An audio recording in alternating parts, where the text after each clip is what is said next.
Yo, and hello everybody, Mike here, baseball collector. Happy Sunday again. I think I'm starting to really like these Sunday mail day videos. I leave and I go out to the ranch for the weekend, long weekends, and I come back and I have all this great stuff that's come in. And so I have a pretty healthy stack of things to show you guys, including some things from an REA auction, the January extended auction, I guess they call it, or something like that. And finally won some things from an auction house, and I'll show you those in a second. We're in one of those weird periods of sports where there's just, you got the NBA regular season, which is, is what it is. You've got college basketball going on, but next week is the Super Bowl. That'll be huge. Then you got March Madness right around the corner. So lots of fun stuff coming up. But yeah, I'm going to shoot this video and go take a nap. That's and yeah, there's not even golf to watch. They're having a rain delay or something. So that's going to be a Sunday, what I'm going to do this Sunday today. So, but let's look at some cards first. Got some cool stuff. Hang on. All right, here we go. First off, I did get something cool here from someone. I got a note. I pick up some cards I'm knocking down too. Hey, Mike, thank you so much for your hard work. I started collecting in the late 70s. So as you can imagine, most of my collection is from the junk wax era. However, I always loved vintage cards and was fascinated by the 50s set. I have really leaned into vintage collecting and greatly benefited from the education you've provided me. Thanks, Antonio, Dr. Hook. P.S. I know you're a Rangers fan and thought it might be fun for you to rip these Topps Giant cards. And so what he sent me was a bunch of the, and I don't think I'm going to rip them. I think I want to hold on to them. There are these giant photos. This is, I think, 81. Let's see. Yeah, 1981. So these are the 81 Topps Giant photos. And what's great, you can see through them. I mean, if you see, there's the Rangers cap there. So I got to figure out maybe who these players are, like Al Oliver, Buddy Bell was one. There were some Astros as well. So I don't know. There, 1, 2, 3, there's 4 of them. That's awesome. I think I'm just going to keep, I kind of like them not being opened. So I think I might keep those that way. But thank you, Antonio. Really appreciate it. And glad you're into vintage, man. All right, next up, I had some Joe Mauer relics. I just wanted a simple one. Most of mine were multiplayer relics, and so I wanted this for the Hall of Fame Master Collection. I always want a relic, and if I can get this Topps Heritage Clubhouse Collection, I like those. So got that of Joe Mauer, super cheap, couple bucks. I got some 5 stars coming up. I got a 2021 Chipper Jones. I did not have that. So knocking off 5-star autos whenever I can. This one I've been looking for a long time. And on the 5-star autos, I've learned, like, I got all the 2022 ones, as fast as I could when I saw them being listed. And I probably paid more than I should have, but I'd rather have them than not. And so what happens, like, this is 2015. It's taken me forever to get this because they just don't come up that often. I mean, this is his base auto numbered to 50.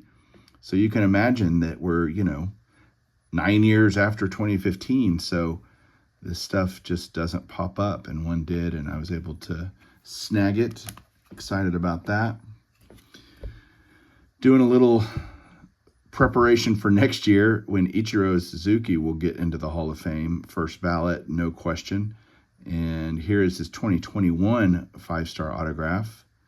And so I'm looking for all the different Ichiros. There's 3 or 4, I guess. And this is my second 5-star Ichiro autograph. But this is a post-playing days one. So glad to pick that up. The base, I don't think is numbered. That's what I was looking for.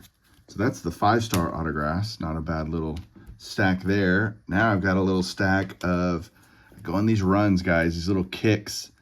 Topps Living. I have a checklist of all the Hall of Famers and who I think will also be in the Hall of Fame. So it's Hall of Famers and likely Hall of Famers. And I try to get their Topps Living.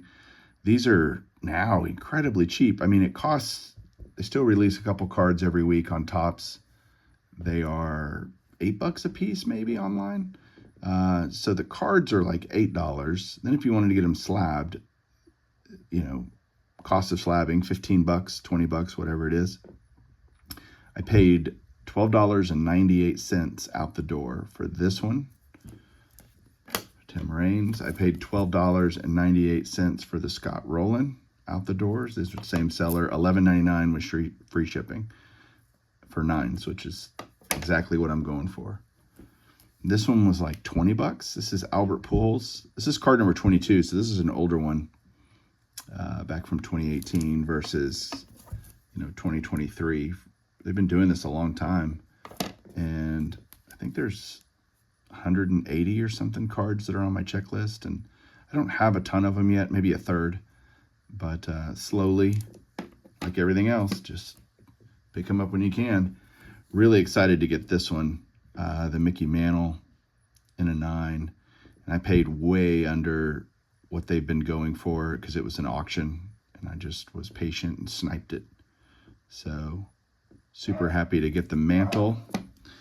Then I've got some 4 cards. This were a Probstein auction, and I got all 4 of these in the same, night.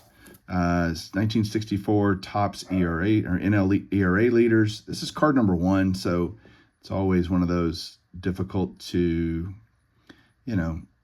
get in great condition because it's a number 1 on the card.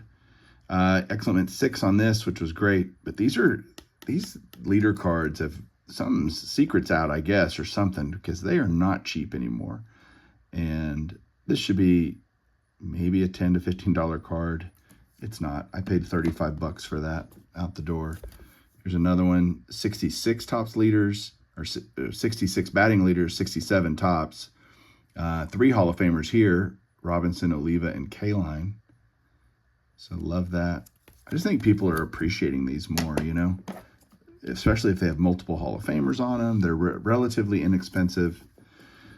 Also got this 71 Topps Jim Palmer in a 6. So that's actually I love those kind of 5s and 6s on 71s are perfectly fine by me. And then the last card on the Probstein order was this Ted Simmons 76 Topps. Would love it in a 7 or 8. I paid like $12 for this, so I'll take a nice looking 6. That's fine. It's Ted Simmons. There are just not a ton of Ted Simmons out there. All right, the next 3 are cards that I got from, again, the January REA auction, and all of them are Hall of Fame player era autographs. So the first one is this George Kell. This one's actually dual authenticated, graded, I guess. You've got it says 57 Topps. The card's a 2.5, and the auto is authentic. So you got a nice ballpoint pen, 57 Topps, George Kell. Again, I hate that it's in the wrong insert for the holder.